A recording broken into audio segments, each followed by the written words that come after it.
গল্পের শুরুতেই আমাদেরকে এই গল্পের মেন লিডকে দেখানো হয়, নাম লিয়ান। লিয়ান অনেক বড় একটি কোম্পানির প্রেসিডেন্ট, সাথে দেখতে তো অনেক বেশি হ্যান্ডসাম রয়েছে। আর লিয়ান আজকে এখানে একটি কাজের জন্য এসেছিল, কারণ লিয়ান তার একটি নিউ গেম লঞ্চ করবে, তাই সে এখানে সব কিছু করতে এসেছে। লিয়ানের যখন এখানে তার গেমের সব কাজ শেষ হয়ে যায়, তখন সে এখান থেকে বের হওয়ার জন্য যাচ্ছিল। আর তখন আমরা এখানে একটি মেয়েকে দেখতে পাই যে কিনা ভূতের কস্টিউম পরে লিয়ানকে ভয় দেখাচ্ছিল। মেয়েটি অনেক বেশি চেষ্টা করছিল লিয়ানকে ভয় দেখানোর জন্য, কিন্তু এখানে আমরা লিয়ানের ফেস দেখে বুঝতে পারি সে তো একদমই ভয় পায়নি, তার ফেসে কোনো রকমের রিয়াকশনই ছিল না। যাই হোক, এরপরে মেয়েটির ফেস দেখানো হয়। এ হচ্ছে আমাদের গল্পের ফিমেল লিড, নাম নিয়ান। নিয়ান এখানে তখন লিনকে বলতে থাকে আমাদের দুজনের অনেকগুলো বছর পর দেখা হয়েছে। এখান থেকে আমরা জানতে পারি নিয়ান আর লিন তারা দুজনে ছোটবেলায় একই সাথে পড়াশোনা করতো, মানে একই স্কুলে কলেজ সব জায়গায় একসাথে পড়েছে, তাই দুজনে তো একে অপরকে ভালো করে চিনবে। কিন্তু এখানে এর পরেও লিন এমন ভাবে ইগনোর করে লিয়ানকে যেন মনে হচ্ছিল সে ওকে চেনেই না, এই প্রথম এখানে দেখলো। লিন তাকে এখানে ইগনোর করে চলে যায়। আর আমরা এখানে লিয়ানের কাছ থেকে জানতে পারি সে তো এখানে এসেছিল লিনের কাছ থেকে ইন্টারভিউ নেওয়ার জন্য, কারণ তার কোম্পানি থেকে এটা যদি সে করতে পারে তাহলে তার অনেক লাভ হবে। বাট লিন তো তাকে এখানে একদমই পাত্তা দিল না। এর পরের সিনে লিনকে তার কোম্পানিতে দেখানো হয়। সে যখন এখানে কাজ করছিল তখন তার অ্যাসিস্ট্যান্ট এসে তাকে বলতে থাকে আপনার ছোটবেলার ফ্রেন্ড নিয়ান সে আপনার ইন্টারভিউ নেওয়ার জন্য অনেকক্ষণ ধরে বাইরে অপেক্ষা করছে, আপনার উচিত ওকে ইন্টারভিউ দেওয়ার। কিন্তু এখানে তখন লিন বলতে থাকে আমি ওকে কোনো ইন্টারভিউ দিতে চাই না, কিন্তু আমি ওর সাথে পার্সোনাল কিছু কথা বলতে চাই। লিন কেন নিয়ানের সাথে একা কথা বলতে চায় তা আমরা একটু পরে জানতে পারবো। অন্যদিকে আমরা তখন নিয়ানকে দেখতে পাই। নিয়ান একটি বারে এসেছিল আর এখানে তার সাথে তার বয়ফ্রেন্ডও ছিল। এখানে নিয়ান আর তার বয়ফ্রেন্ডের কথাগুলো শোনার পর আমরা বুঝতে পারি নিয়ান আর তার বয়ফ্রেন্ডের কালকেই বিয়ে হবে, এই জন্য দুজনই অনেক খুশি ছিল। আর এরপরে তো দেখা যায় নিয়ান এখানে অনেকটা বেশি ড্রিঙ্ক করে ফেলে। নিয়ান এতটাই বেশি পরিমাণে ড্রিঙ্ক করে ফেলেছিল যার কারণে সে তো এখানে অনেক বেশি ড্রাঙ্ক হয়ে যায় আর তার বয়ফ্রেন্ডের সাথে তখন মাতলামি করতে শুরু করে। আর সেই একেবারে তখন লিনও এসেছিল। এখানে যখন আবার নিয়ান তখন লিনকে দেখতে পায় সে লিনের সাথেও মাতলামি করতে শুরু করেছিল। তার এরকম অবস্থা তো লিনের কাছে অনেক বাজে লাগে, তাই সে ওখান থেকে লিয়ানকে তাড়িয়ে দেয়। এরপরে নিজে আবার একা একা ওখানে বসে অনেক বেশি ড্রিঙ্ক করতে শুরু করে। একটু পরে দেখা যায় তারও তো অবস্থা অনেক খারাপ হয়ে গিয়েছে, মাথা অনেক বেশি ঘুরতে শুরু করেছিল। আর এখানে এই সিনটি কাট হয়ে যায়। পরের দিনের সিন দেখানো হয় যেখানে নিয়ানের ঘুম ভাঙলে সে তার পাশে লিনকে দেখে অবাক হয়ে যায়। আর লিনও তো এখানে নিয়ানকে দেখে অবাক হয়ে যায়, মানে কাল রাতে এরা দুজন এখানে একসাথে ছিল, কিন্তু এখানে দুজনের ভিতরে কারোই কোনো কিছুই মনে ছিল না কাল রাত্রে এদের সাথে কি হয়েছে। দুজনেই একসাথে অবাক হয়ে বসেছিল। এখানে তো লিন এখন ভাবছিল তাকে নিজেকে বাঁচাতে হবে, যার কারণে সে এখানে নিয়ানকে বলতে থাকে আমি লিন না, আমি লিনের যমজ ভাই জিন। কিন্তু এই কথাটি নিয়ানের বিশ্বাস হচ্ছিল না। সে বলতে থাকে আমি একদমই বিশ্বাস করি না, লিনা তো এখানে সহজে ধরা পড়বে না। এই জন্য সে বলতে থাকে তোমার কি মনে হয় লিন কি কখনো তোমার সাথে এরকম কিছু করতে পারবে? আমি যতদূর জানি লিন তো তোমাকে পাত্তাই দেয় না, তুমি কবে ধরা লিনের পিছনে ঘুরছো ইন্টারভিউ নেওয়ার জন্য, কিন্তু এখনো দেয়নি। নিয়ান একটু ভাবনায় পড়ে যায়। লিন আরো বেশি শিওর হওয়ার জন্য তার কোম্পানিতে ফোন করে, যেখানে ফোনটি তার ম্যানেজার ধরে। বলতে থাকে আমি লিন বলছি। নিয়ান এটা শোনার পর বিশ্বাস করে নেয় এটা লিন না, লিনের যমজ ভাই। এই জন্য নিয়ান বলতে থাকে ঠিক আছে আমি বিশ্বাস করে নিলাম তুমি লিন না। লিন তো এখানে তার যমজ ভাইয়ের বাহানা দিয়ে পুরো বেঁচে গিয়েছে, কিন্তু এখন দেখা যাক সে এভাবে কতদিন বেঁচে থাকতে পারে। লিন এরপরে ওখান থেকে জিনিসপত্র নিয়ে চলে যায়। লিন চলে যাওয়ার পর তখন নিয়ানের কাছে তার বয়ফ্রেন্ডের মেসেজ আসে, যেখানে তার বয়ফ্রেন্ড তাকে বলেছিল আমি আমাদের বিয়ে ভেঙে দিয়েছি। নিয়ানের কারণ বুঝতে পারছিল না, কিন্তু তখনই ওখানে দেখতে পাই তার আর লিনের একসাথে একটি ছবি সে ভুল করে কাল রাত্রেই তার বয়ফ্রেন্ডের কাছে পাঠিয়ে দিয়েছিল, যেটা দেখে তার বয়ফ্রেন্ড তো অনেক কষ্ট পেয়েছিল। এই জন্য রাগে এখন বিয়েটি ভেঙে দিয়েছে। বিয়ে ভেঙে যাওয়ার কারণে নিয়ান তো এখন অনেক বড় একটি প্রবলেম প্রবলেমে পড়ে গিয়েছিল, যার কারণে সে তখন আবারও দৌড়ে লিনের কাছে চলে আসে আর লিনকে বলতে থাকে, তুমি আমাকে বিয়ে করবে, তোমার কারণে আমার বয়ফ্রেন্ড বিয়ে ভেঙে দিয়েছে। আসলে কাল রাত্রে আমরা দুজনে একসাথে ছবি তুলেছিলাম আর ওটা তো আমি ভুল করে আমার বয়ফ্রেন্ডের কাছেই পাঠিয়ে দিয়েছি, যেটা থেকে সে অনেক বেশি রেগে গিয়েছে, তাই এখন বিয়েটি ভেঙে দিয়েছে। এই কারণে এখন তোমাকে আমাকে বিয়ে করতে হবে। কিন্তু এখানে লিন তো একদমই নারাজ ছিল, সে কিছুতেই এই মেয়েটিকে বিয়ে করবে না। আসলে নিয়ান তো তার মাকে খুশি করার জন্য বিয়ে করছিল, কিন্তু এখন তার বয়ফ্রেন্ড বিয়েটি ভেঙে দিয়েছে। এটা যদি তার মা শুনতে পারে তাহলে অনেক বেশি হার্ড হবে। এই জন্য সে এখন লিনকে জিন ভেবে তার সাথে বিয়ে করতে চাচ্ছে। আর এখানে যখন লিন এতে মানা করছিল তখন নিয়ান বলতে থাকে, আমার কাছে কিন্তু কাল রাতে তোমার ওই ছবিটি রয়েছে, ওটা আমি পাবলিশ করে দেব, তখন দেখবে তোমার মান সম্মান কোথায় গিয়ে দাঁড়ায়। এই জন্য ভালোই ভালোই বলছি আমাকে বিয়ে করে নাও, 1 বছর পর আমরা দুজনে আবারও ডিভোর্স দিয়ে নেব, তখন তুমি একদম ফ্রি। কিন্তু এখন তোমাকে এই বিয়ে করতেই হবে, না করলে আমি ওই ছবিটি পাবলিশ এক্ষুনি করে দেব। এই ছবিটির কথা শুনে লিন ভয় পেয়ে যায়। লিন এখন বিয়ে না করা ছাড়া আর কোনো উপায় পাচ্ছিল না, এই জন্য সে রাজি হয়ে যায়, বলে ঠিক আছে। লিনও জানতো নিয়ান অনেক দুষ্টু মেয়ে, সে একবার যেহেতু বলেছে তাহলে এরকম কিছু করেই ছাড়বে। এই কারণেই এখানে লিন রাজি হয়ে যায়, জানে 1 বছর পর সে তো আবার ফ্রি হয়ে যাবে। পরের সিনে এতে দুজনের বিয়ের সিন দেখানো হয়, যেখানে এরা সবার সামনে অনেক খুশি খুশি একে অপরের সাথে বিয়ে করে নেয়। তোমাদের সবাইকে ভালোভাবে বোঝানোর জন্য আমি বলে দিচ্ছি, নিয়ান এখানে কিন্তু লিনকে জিন ভেবে বিয়ে করেছে। এরপরে সময় হয়ে আসে একে অপরকে কিস করার, কিন্তু এখানে তখন আমার লিন মনে মনে বলছিল, ও তো আমাকে জোর করে বিয়ে করেছে, তাহলে আমি কেন এই সব কিছু করতে যাব। আর নিয়ান যখন দেখতে পায় জিন তো পুরো চুপ করে দাঁড়িয়ে আছে, এই জন্য সে তখন নিজে থেকেই জোর করে জিনকে কিস করে। তখন সিনটি চলে যায় ফ্ল্যাশব্যাকে, যখন এরা দুজনেই একসাথে স্কুলে পড়তো। দুজনে এখানে একসাথে তাদের ফ্রেন্ডদের সাথে ঘুরতে এসেছে।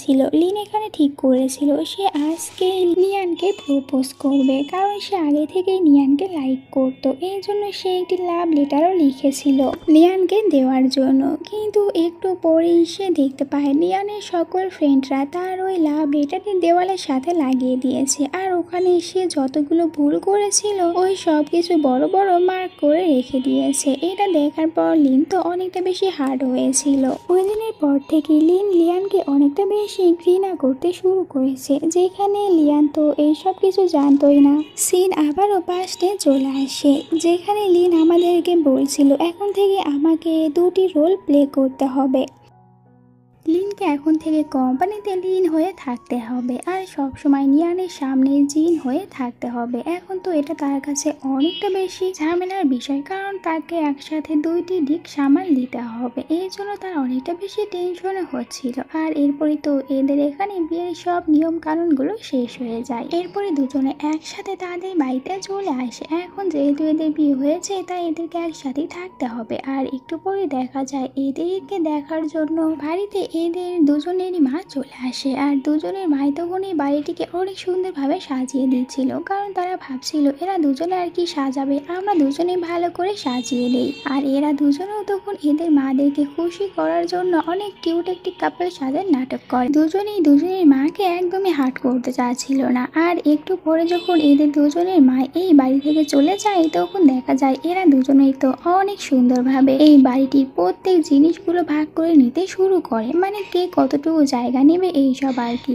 এরপরে দুজনের বাড়ি ভাগ করা হয়ে যায়। আর তখন নিয়ান জিনকে বলতে থাকে যে আমি তোমার ভাইয়ের ইন্টারভিউ নিতে চাই, এই জন্য তুমি আমাকে তোমার ভাইয়ের বিষয়ে কোনো কিছু বলো, যাতে করে আমার ইন্টারভিউ নিতে অনেক সুবিধা হয়। এখানে তখন লিন জিন হয়ে বলতে থাকে তুমি আমার ভাই লিনের সম্পর্কে যতটুকু জানো ওকে অতটুকুই জিজ্ঞাসা করতে পারো ইন্টারভিউর সময়, তোমাকে আর বেশি কিছু জানতে হবে না, তুমি ওটুকুই দিয়ে কাজ চালিয়ে নেবে। আর তখন লিনের কাছ থেকে এইসব শোনার পর নিয়ানও রাজি হয়ে যায়, সে যতটুকু জানে ওইটুকু দিয়েই সে ইন্টারভিউ নেবে। পরের দিনের সিন দেখানো হয়, যেখানে নিয়ান তখন খুশি খুশি কোম্পানিতে চলে আসে লিনের ইন্টারভিউ নেওয়ার জন্য। কিন্তু এখানে আসার পর নিয়ান জানতে পারে লিন তো অলরেডি অন্য কাউকে ইন্টারভিউ দিয়ে দিয়েছে, এই জন্য লিন এখন আর কারো কাছে কোনো ইন্টারভিউ দেবে না, তার কাছে একদমই কোনো সময় ছিল না। লিয়ান যেহেতু এখানে ইন্টারভিউ নেওয়ার জন্য এসেছিল, কিন্তু সে তো এখন আর ইন্টারভিউ নিতে পারলো না। এই জন্য তখন নিয়ানের কোম্পানির বস নিয়ানকে এই জব থেকে ফায়ার করে দেয়। নিয়ানের এতে মনটা অনেক খারাপ হয়ে যায়, তার কাছে এখন আর কোনো জবই থাকলো না। তার উপরে সে আবার লিনের ইন্টারভিউ নিতে পারেনি, যেটা তার অনেক বেশি স্বপ্ন ছিল সে ইন্টারভিউ নেবে। আর বসও তাকে এখানে অনেকগুলো কথা শুনিয়ে দেয় সে কেন এত দেরিতে আসলো, যার কারণে ইন্টারভিউ নিতে পারলো না। নিয়ান তখন অনেকটা বেশি আপসেট হয়ে যায়। আর এরপরে সে তখন ওখানে অনেক বেশি ড্রিঙ্ক করে ফেলে। আর যখন অনেক বেশি ড্রাঙ্ক হয়ে যায় তখন আবার লিনের কোম্পানির সামনে চলে আসে। আর এরপরে তার সাথে লিনের দেখা হয়ে যায়। এখানে সে লিনকে আবারও বলতে থাকে লিন যেন তাকে আর একটি চান্স দেয় তার ইন্টারভিউ নেওয়ার জন্য। নিয়ানের এত বেশি খারাপ একটি অবস্থা দেখার পর লিনের এবার নিয়ানের জন্য একটু দয়া হয়, যার কারণে সে এবার রাজি হয়ে যায় নিয়ানকে ইন্টারভিউ দেওয়ার জন্য। কিন্তু নিয়ানকে এটাও বলে দেয় এটাই হচ্ছে নিয়ানের শেষ চান্স, নিয়ান যদি এটা মিস করে তাহলে সে আর কখনোই নিয়ানকে কোনো ইন্টারভিউ দেওয়ার জন্য রাজি হবে না। পরের দিন নিয়ান তো তাড়াতাড়ি চলে আসে লিনের ইন্টারভিউ নেওয়ার জন্য।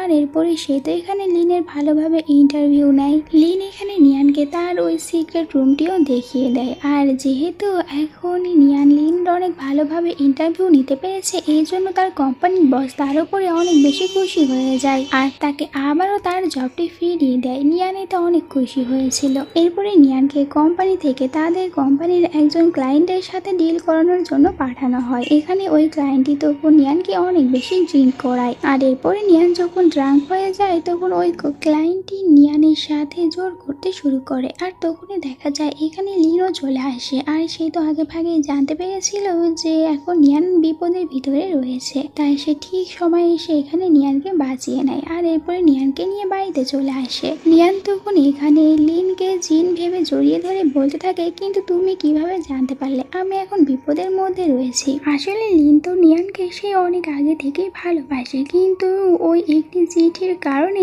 সে এখন নিয়ানকে অনেক বেশি হেট করে। আর সে এখন এই জন্য নিয়ানকে তার মনের ফিলিংস গুলো আর বলতেও পারছে না। লিন তখন জিন হয়ে নিয়ানকে বলতে থাকে কারণ আমি আগেই তোমার ফোনে একটি ট্যাকার লাগিয়ে দিয়েছিলাম, যার মাধ্যমে আমি জানতে পেরেছিলাম তুমি এখন বিপদে রয়েছো, এই জন্য আমি তোমাকে গিয়ে বাঁচিয়ে নিয়েছি।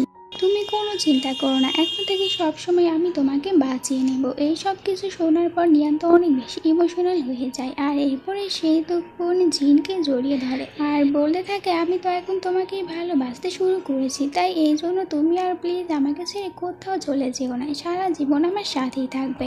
এইসব শোনার পর লিন তো অনেকটা বেশি অবাক হয়ে যায়, সাথে সে খুশি হয়েছিল কারণ সে তো নিজেও নিয়ানকেই লাইক করে, কিন্তু এটা বলতে পারছে না। এরপরে তো নিয়ান এখানে লিনকে এটাও বলে চলো কাল আমরা দুজনে একসাথে ডেটে যাই, এটা আমাদের দুজনের প্রথম ডেট হবে। লিন এতে খুশি খুশি রাজি হয়ে যায়। পরের দিন লিন তো একদম পুরোপুরি ভাবে জিন সেজে তৈরি হয়ে যাচ্ছিল নিয়ানের সাথে ডেট করতে। তখনই আমার অ্যাসিস্ট্যান্ট লিনকে বলতে থাকে আপনার সিক্রেট রুমে আগুন লেগে গিয়েছে। এইটা শোনার পর লিন তো আর কিছুতেই এখন নিয়ানের সাথে ডেটে যেতে পারবে না, এই জন্য সে আবারও তার অ্যাসিস্ট্যান্টকে বলেন গাড়ি যেন তাড়াতাড়ি ঘুরিয়ে তার ওই সিক্রেট রুমের ওদিকে নিয়ে যাওয়া হয়। এরপরে লিন তার সিক্রেট রুমে থাকা সকল মানুষদেরকে বাঁচিয়ে নেয়। আর যার কারণে তাকে নিজেই হসপিটালে ভর্তি হতে হয়, কারণ সে একটু আঘাত পেয়েছিল, কিন্তু এখন পুরোপুরি সুস্থ হয়ে গিয়েছে, এই জন্য এখন এখান থেকে চলে যাবে। আর ডক্টরও বলে যে এখন সে পুরোপুরি ভাবে সুস্থ রয়েছে। অন্যদিকে নিয়ান তো এখানে জিনের আসার অপেক্ষা করছিল, কিন্তু অনেকক্ষণ হয়ে যায় জিন আসে না। একটু পরে নিয়ানের কাছে কেউ একজন ফোন করে আর তাকে বলে লিনের অ্যাক্সিডেন্ট হয়েছে, তাকে এখন হসপিটালে ভর্তি করানো রয়েছে। নিয়ান এটা শুনে তাড়াতাড়ি করে হসপিটালে চলে আসে লিনের সাথে দেখা করার জন্য। লিন তো তখন এখান থেকে চলে যাচ্ছিল, কিন্তু এখানে সে নিয়ানকে দেখার পর আবারও তার অ্যাসিস্ট্যান্টের সাহায্য নিয়ে তাড়াতাড়ি বেডে চলে আসে। আর এরপরে সে তার সব ড্রেসগুলো খুলে আবারও লিনের মতন ড্রেস পরে নেয়। আর এরপরে আবারও বেডে শুয়ে পড়ে। তখন ভিতরে নিয়ানও চলে আসে। নিয়ান তাকে এখানে দেখার পর একটু স্বস্তি পায় যে সে একদম ঠিক আছে। এরপরে নিয়ান ওখান থেকে বাহিরে আসে আর নিজেকেই নিজে বলতে থাকে এখন তো আমি জিনের ওয়াইফ, তাহলে আমি লিনকে নিয়ে এত বেশি চিন্তা কেন করছি? আমার এখন লিনকে নিয়ে এত বেশি চিন্তা করা একদমই দরকার নেই, কারণ এখন তো আমি শুধুমাত্র জিনকে নিয়ে চিন্তা করব, অন্য কাউকে না। কিন্তু এরপরও আমি তো লিনকে নিয়ে বারবার চিন্তা করছি, কেন লিনের কথা আমার মাথা থেকে একদমই সরাতে পারছি না। এইসব ভেবে তো নিয়ান তখন অনেকটা বেশি চিন্তার ভিতরে পড়ে যায়। নিয়ান একদমই বুঝতে পারছিল না তার এখন কি করা উচিত। সে কি লিনকে নিয়ে ভাববে নাকি জিনকে নিয়ে ভাববে। ভাববে। পরের দিন যখন নিয়ান কোম্পানিতে আসে তখন সেখানে বারবার চেষ্টা করছিল লিনকে ইগনোর করার, কিন্তু এরপরেও দেখা যায় লিন তো এবারে সে নিজের ইচ্ছাতে এসে নিয়ানের সাথে কথা বলছিল, এই জন্য নিয়ান তাকে ইগনোরও করতে পারছিল না। রাতে নিয়ান বাড়িতে আসার পরেও ভালোভাবে ঘুমাতে পারছিল না, সে অনেকটা বেশি কনফিউজড হয়ে গিয়েছিল ওদের দুজনকে নিয়ে। নিয়ান এখন কাকে বেছে নেবে, লিনকে যে তাকে আগে লাইক করতো নাকি জিনকে যাকে সে এখন লাইক করে। নিয়ান তার কনফিউশন দূর করার জন্য তার এক্স বয়ফ্রেন্ডের সাথে দেখা করে, আর এখানে তো তাকে সব কিছু একদম ভালোভাবে বলে। তখন তার এক্স বয়ফ্রেন্ড তাকে বলতে থাকে, দেখো তোমার এখন কাকে বেছে নেওয়া উচিত, আমার তো মনে হয় তোমার পরের জনকেই বেছে নেওয়া উচিত, কারণ তুমি যদি জনকে লাইক করতে তাহলে অবশ্যই তোমার দ্বিতীয় জনকে ভালো লাগতো না, এতে বোঝাই যাচ্ছে তুমি লিনকে লাইক করো না জিনকেই লাইক করো। আর নিয়ানও এখানে এতটাই বেশি বকামি করে সে তার এক্স বয়ফ্রেন্ডের কথাই বিশ্বাস করে নেয়, আর সে এটাই বিশ্বাস করে যে সে লিনকে লাইক করে না, সে এখন জিনকেই লাইক করে। এই জন্য তার উচিত হবে এখন জিনকেই বেছে নেওয়া আর লিনকে অ্যাকসেপ্ট না করা। এরপরে আমরা লিনের কাছ থেকে জানতে পারি আজকে তার ভাই জিনের বার্থডে, এই জন্য লিন তখন নিয়ানকে নিয়ে তার ভাইয়ের জন্য গিফট কিনতে যায়। আর এখানে আসার পর দুজনেই তখন জিনের জন্য গিফট দিয়েছিল। নিয়ানের তো একটি গিফট পছন্দ হয়ে যায়, তাই সে এটা কিনে নেয়। লিন এখানে নিয়ানকে জিজ্ঞাসা করে সে কি এখন জিনকে লাইক করে, উত্তরে নিয়ান বলে হ্যাঁ সে এখন জিনকেই লাইক করে আর অন্য কাউকে না। এটা শোনার পর তো লিনের মনটা অনেক বেশি খারাপ হয়ে যায়, কারণ সে তো এখানে নিয়ানকে নিয়ে এসেছিল প্রপোজ করার জন্য, আর নিয়ানকে এটাও বলতে এসেছিল যে সে নিয়ানকে অনেক আগে থেকে অনেক বেশি ভালোবাসে কিন্তু বলতে পারেনি। কিন্তু আজ এখানে এসে নিয়ানের মুখ থেকে এই কথাটি শোনার পর আর নিয়ানকে এখানে কোনো কিছুই বলে না, তার নিজের কথাটি নিজের ভিতরেই রেখে দেয়। এভাবে দুজনে এখান থেকে বার্থডে সব জিনিসগুলো কেনাকাটা করে। আর এরপরে তখন লিন মনে মনে ভাবতে থাকে এখন আমি আর কাউকে কোনো পরোয়া করব না, আমার কাছে এখন যেটা ভালো মনে হবে আমি ওটাই করব, দরকার পড়লে আজ থেকে আমি নিয়ানের জন্য সারা জীবন জিন হয়ে বেঁচে থাকবো, কখনো আবার লিন হতে পারবো না। নিয়ান যেহেতু এখন জিনকেই লাইক করে এই জন্য আমি নিয়ানের সাথে থাকার জন্য সারা জীবন এখন থেকে জিয়ানি হয়ে থাকবো। এরপরে রাতের সিন দেখানো হয় যেখানে তো এরা দুজনে একসাথে জিনের বার্থডে সেলিব্রেশন করছিল। এরপরে নিয়ান সে যে জিনের জন্য গিফটটি নিয়ে এসেছিল ওই গিফটটি জিনকে দেয়। আর এরপরে তখন এখানে লিন নিজে থেকে নিয়ানকে তার মনের ফিলিংস গুলো বলে দেয়, সে নিয়ানকে অনেক বেশি ভালোবাসে আর সারা জীবন নিয়ানের সাথেই থাকতে চায়, এতে নিয়ানও অনেক বেশি খুশি হয়ে যায়। এরপরে দুজনে একসাথে এখানে অনেকটা ভালো সময় কাটায় আর এভাবেই তারা দুজনে এখানে জিনের বার্থডেটি সেলিব্রেশন করে। এরপরে এদের দুজনকে কোম্পানিতে দেখানো হয়, দুজনে এখানে কিছু কাজ নিয়ে কথা বলছিল। আর তখনই হঠাৎ করে দেখা যায় লিনের কাছে একটি ফোন চলে আসে। লিন তখন ওই লোকটির সাথে কথা বলতে শুরু করে। আর এখানে নিয়ান সে তো এখন লিনের কাছ থেকে একটু দূরে দূরেই থাকছিল, কারণ সে কাল রাত্রে জিনকে প্রপোজ করেছে আর জিন ওটা অ্যাকসেপ্টও করে নিয়েছে, তাই সে এখানে দাঁড়িয়ে এই সব কিছুই ভাবছিল। তখনই তার নজরটি চলে যায় লিনের হাতে থাকা ফোনের দিকে, যেখানে সে ফোনটি দেখে অবাক হয়ে যায়, আসলে এই ফোনটি তো জিনের। তাই নিয়ান ভাবছিল জিনের ফোনটি এখানে লিনের কাছে কি করছে, আর এরা দুজনে কিভাবে কেন একসাথে কখনোই আমার সামনে আসে না, আমি দুজনকে তো একসাথে কখনোই দেখতে পাই না, আবার এখন লিনের কাছে জিনের ফোনটি দেখতে পাচ্ছি, কিন্তু এটা লিনের কাছে কিভাবে আসলো। এই সব কিছু চিন্তা করে তখন তো নিয়ানের দেখা যায় জিন আর লিন তাদের দুজনের উপরেই সন্দেহ হচ্ছিল। এরপরে সে কোম্পানি থেকে বাড়িতে চলে আসে। আর রাতে যখন বাড়িতে লিনও চলে আসে তখন লিন দেখতে পায় এখানে তো নিয়ান একদম হট ড্রেস পরে বসে আছে, আর এরপরে নিচে থেকে এসে তার সাথে রোম্যান্স করতে চলে আসে। এক পর্যায়ে সে তো এখানে লিনের গলায় অনেক জোরে একটি কামড় বসিয়ে দেয়, বেচারার কপালে যেন এটাই ছিল। এর পরের দিন আবার তো নিয়ান অনেক সুন্দর করে তৈরি হয়ে লিনের কাছে চলে আসে তার সাথে তার ওই সিক্রেট রুমে যাওয়ার জন্য। নিয়ান যখনই সুযোগ পেয়ে যায় তখন সে তো লিনের উপরে পুরো ঝাঁপিয়ে পড়ে, আর এরপরে জোর করে লিনের গলায় তার কামড় দেওয়ার ডাকটি দেখার জন্য অনেক বেশি চেষ্টা করছিল। আর লিনও তো তাকে এটা কিছুতেই দেখতে দেবে না, এই জন্য দুজনের ভিতরে তখন অনেকটা বেশি জোরাজোরি হতে থাকে। ঠিক সেই সময় ওখানে অ্যাসিস্ট্যান্ট চলে আসে, অ্যাসিস্ট্যান্ট তখন আবার অন্যদিকে ঘুরিয়ে যায়। আর এরপরে ওখান থেকে লিনকে বলতে থাকে আপনার মমের আবারও প্যানিক অ্যাটাক শুরু হয়েছে, তিনি এখন আবারও জিদ করছে, তিনি এক্ষুনি জিনকে দেখতে চায়। এই সব কিছু শোনার পর তখন লিন আর নিয়ান তারা দুজনেই তাড়াতাড়ি তাড়াতাড়ি করে হসপিটালে লিনের মায়ের কাছে চলে আসে। লিন এখানে তার মায়ের সাথে অনেক ভালো ব্যবহার করে আর তার মাকে এটাও বলতে থাকে, আপনি কোনো চিন্তা করবেন না, আমি একটু পরেই এখানে আপনার সাথে দেখা করানোর জন্য জিনকে নিয়ে আসবো। লিনের মম বলে, তাহলে তুমি ওকে গিয়ে নিয়ে আসো। আর এরপর যখন ওখান থেকে নিয়ান আর লিন তারা দুজনেই বের হয়ে আসে, নিয়ান চলে যাওয়ার সাথে সাথে লিন তো অনেক তাড়াতাড়ি করে বাড়িতে চলে আসে। আর সে বাড়িতে আসার পর তার ড্রেসগুলো চেঞ্জ করছিল আর তাড়াতাড়ি করে সে আবারও জিন সাজতে শুরু করে। ঠিক সেই মুহূর্তে আবার বাড়িতে নিয়ানও চলে আসে আর একদম হাতে নাতে জিনকে ধরতে পারে। এই সব কিছু জানার পর নিয়ানের অনেক বেশি খারাপ লাগে, সাথে সে এটাও বুঝতে পারে এতদিন লিন তার সাথে জিন সেজেছিল, লিন তাকে ধোকা দিয়ে এসেছে, তাই সে যেন আর এই কষ্ট সহ্যই করতে পারছিল না। লিনকে এখানে অনেকগুলো কথা শোনায় আর এরপরে তো লিনকে বলে এই বাড়ি থেকে বের হয়ে যেতে। লিনের কোনো কথাই শুনছিল না, লিনও তখন বাড়ি থেকে চলে যায়। এর পরের দিনই আবার লিন নিয়ানের কাছে চলে আসে, তাকে সবকিছু ভালোভাবে বোঝানোর চেষ্টা করে, কিন্তু এরপরও নিয়ানের রাগ 1 ইঞ্চিও কমে না। সে তো এখানে কেন জানি লিনকে একদমই পাত্তাই দিচ্ছিল না, লিনের কোনো কথা শুনতে রাজি ছিল না। এর পরের সিনে আমরা লিনকে ফুল হাতে নিয়ে একটি কবরস্থানে দেখতে পাই। আসলে এই কবরটি হচ্ছে লিনের ভাইয়ের জিনের কবর ছিল, মানে জিন তো আজ থেকে অনেক বছর আগেই মারা গিয়েছে, কিন্তু এই কথাটি তার মা একদমই বিশ্বাস করতে চায় না যে জিন মারা গিয়েছে। আর এই কারণে লিন তার মাকে খুশি করার জন্য সবসময় তার মায়ের সামনে জিন হয়ে থাকতো, সে কখনোই তার মায়ের সামনে লিন হয়ে যেত না। এখান থেকে আমরা তো এটাই বুঝতে পারি লিনকে আসলে আগে থেকে একসাথে দুজনের রোল প্লে করতে হয়। তার মায়ের সামনে সবসময় জিন হয়ে থাকতে হতো আর বাইরে সবসময় সে লিন হয়ে থাকতো। আর এই সব কিছু যখন নিয়ান জানতে পারে তখন নিয়ান নিজে থেকে লিনের মায়ের সাথে দেখা করতে আসে আর বলতে থাকে, আপনি এটা আগে থেকেই জানেন জিন অনেক বছর আগে মারা গিয়েছে আর আপনি তো পুরোপুরি সুস্থ, কিন্তু আপনি শুধুমাত্র এখানে নাটক করছেন অসুস্থ হওয়ার, কারণ আপনি জিনকে অনেক ভালোবাসতেন আর জিনকে আপনার সামনে দেখতে চান, আপনি কখনোই লিয়ানকে ভালোই বাসতেন না। তখন লিয়ানের মা বলতে থাকে, হ্যাঁ তুমি ঠিকই বলেছো, কারণ আমি জিনকে সব থেকে বেশি ভালোবাসতাম,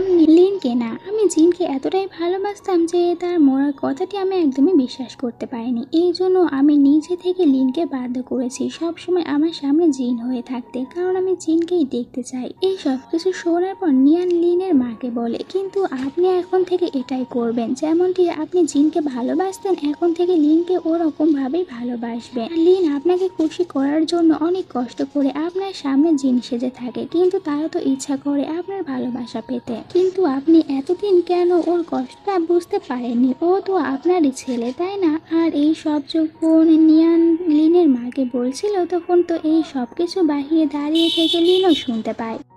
নিয়ান লিনের মাকে এই সব কিছু বলে এরপর ওখান থেকে বের হয়ে যায়। আর নিয়ান চলে যাওয়ার পর তখন লিন আবারও তার মায়ের সাথে জিন সেজে দেখা করতে আসে, কিন্তু এবার তো লিনের মা তার ভুলটি বুঝতে পেরেছিল আর সে তখন এই কারণে লিনকে বলতে থাকে, এখন থেকে তোমাকে আর আমার সামনে জিন সেজে আসতে হবে না, আমি অ্যাকসেপ্ট করে নিয়েছি যে জিন অনেক বছর আগেই মারা গিয়েছে, আমি তোমাকে সরি বলছি এতদিন তোমাকে জোর করে আমার সামনে জিন সাজিয়ে রাখার জন্য, এখন থেকে তুমি সব সময় আমার সাথে লিন হয়ে দেখা করতে আসবে। আর লিন তো এই কথাটি আগে থেকেই জানতো যে তার মা জানতে পেরেছে জিন মারা গিয়েছে, কিন্তু এরপরও তিনি শুধুমাত্র অভিনয় করছে, কিন্তু লিন এই কথাগুলো তার মাকে বলেনি, কারণ জানতো তার মা এইসব শুনলে অনেকটা বেশি হার্ড হবে। কিন্তু এখন লিনের মা তার ভুলগুলো বুঝতে পেরেছে, নিয়ান তাকে সবকিছু একদম ভালোভাবে বুঝিয়ে বলেছে, এই কারণেই এখন লিনের মা লিনকে বলছে, তুমি আর আমার সাথে জিন হয়ে দেখা করতে আসবে না, তুমি এখন থেকে লিন হয়ে আসবে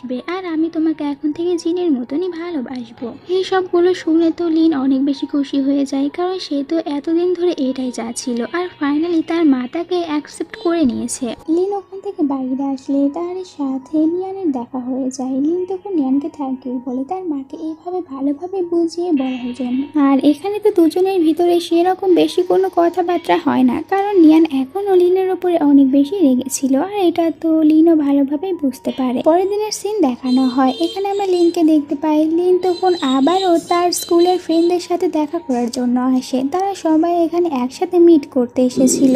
এখানে আসার পর লিন তো কথায় কথায় তার ওই চিঠির সম্পর্কে জানতে পারে। এখানে তার ফ্রেন্ডরা বলে, তোমার ওই চিঠিটি তো আসলে নিয়ান ওখানে লাগিয়েছিল না, ওই চিঠিটি নিয়ানের এক্স বয়ফ্রেন্ড ওখানে লাগিয়েছিল আর তুমি ওটাই দেখেছিলে, আর নিয়ান তোমার জন্য যে চিঠিটি লিখেছিল তুমি তো ওই চিঠি পাওইনি। এইসব কিছু শোনার পর তখন লিন তার ভুল রিয়ালিটি বুঝতে পারে। সে শুধুমাত্র একটি চিঠির কারণে এত দিন ধরে লিয়ানের ওপরে কতই না রাগ করেছিল। আর এরপরে তো সেখানে ওই চিঠিটি পেয়ে যায়। দেন সে ওখান থেকে দৌড়ে তাড়াতাড়ি করে চলে আসে। পরে যখন এরা দুজনে একসাথে কোম্পানি থেকে কাজ শেষ করে আসছিল তখন বাইরে অনেক বৃষ্টি হচ্ছিল। যেহেতু এখন বৃষ্টি হচ্ছে এই জন্য তখন লিয়ানকে তার সাথে একই ছাতার ভিতর করে তাকে বাড়ি পর্যন্ত এগিয়ে দিতে যায়। দেন তারা দুজনে একসাথে বাড়িতে চলে আসে। বাড়িতে আসার পর তো লিন প্রথমে নিয়ানকে সরি বলে আর এরপর নিয়ানকে বলে কাল রাত্রে তুমি আমার সাথে ওই বুক স্টোরে দেখা করবে যেখানে আমরা স্কুলে পড়ার সময় একসাথে বুক স্টোরে যেতাম আর ওখান থেকে বুকগুলো কিনতাম। নিয়ান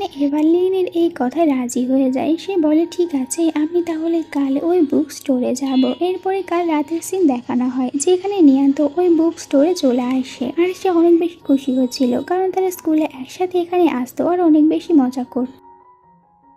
বুক স্টোরের ওনারের জায়গায় আমরা লিনকে দেখতে পাই। লিন তখন এখানে নিয়ানের হাতে একটি বুক ধরিয়ে দেয় আর এরপরে সে তো খুশি খুশি নিয়ানকে আবারও তার মনের ফিলিংসগুলো বলে দেয়। সে তো তাকে ওই স্কুল লাইফ থেকেই ভালোবাসে কিন্তু বলতে পারেনি। আর সে যে তার সাথে জিন সে যে অভিনয় করেছে ওটার জন্য বারবার সরি বলে। নিয়ান তো প্রথমে এমন ভাব করছিল যেন সে অ্যাকসেপ্টই করবে না কিন্তু দেখা যায় একটু পরে সেও তো খুশি খুশি অ্যাকসেপ্ট করে নেয়।